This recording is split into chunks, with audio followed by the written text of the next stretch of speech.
Recently, you might have heard about a new format of cricket originating, the 100. It's a 100-ball game. In today's video, we will talk about how is a 100-ball game played, what are the different rules, and how does a 100-ball game differ from T20 cricket. And we will also look at whether this format of the game will be successful in the long run or not. Now, the England Cricket Board, when they were planning to launch a 100-ball game, said that their main objective was to simplify the rules of cricket and bring in new audience. Now, let's look at the rules first. If you see T20 cricket, the power play lasts for the first 6 overs, whereas in case of a 100-ball game, the first 25 balls constitute the power play. Now, the major difference you can see here, in terms of T20 cricket, everything is talked about in terms of overs. Here, there is no concept of overs. Everything is in terms of balls. Now, let us look at the quotas of overs a bowler can bowl. In case of T20 cricket, as you all know, a bowler can bowl a maximum of 4 overs.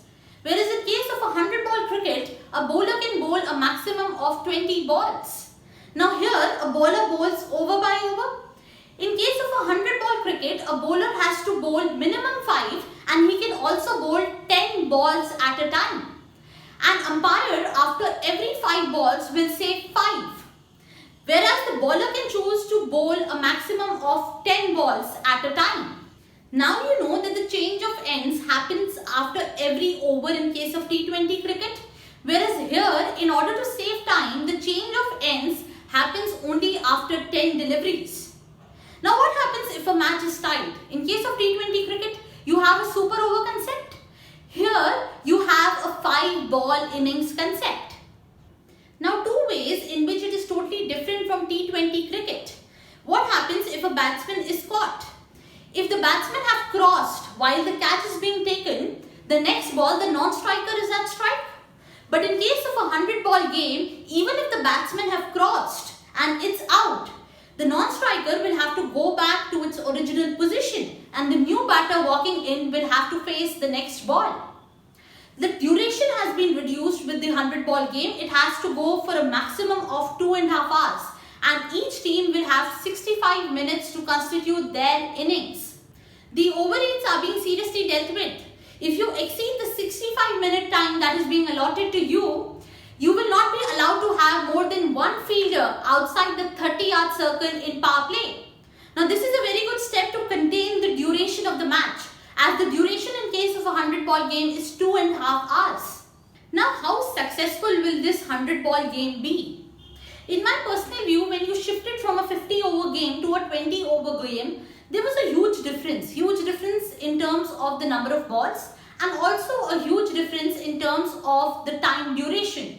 And hence the T20 format became extremely successful. Now, between a T20 game and a 100-ball game, hardly the difference is 20 balls. And also when the T20 format is doing so well, what is the need of a 100-ball game? It will lead to further ignorance of Test cricket.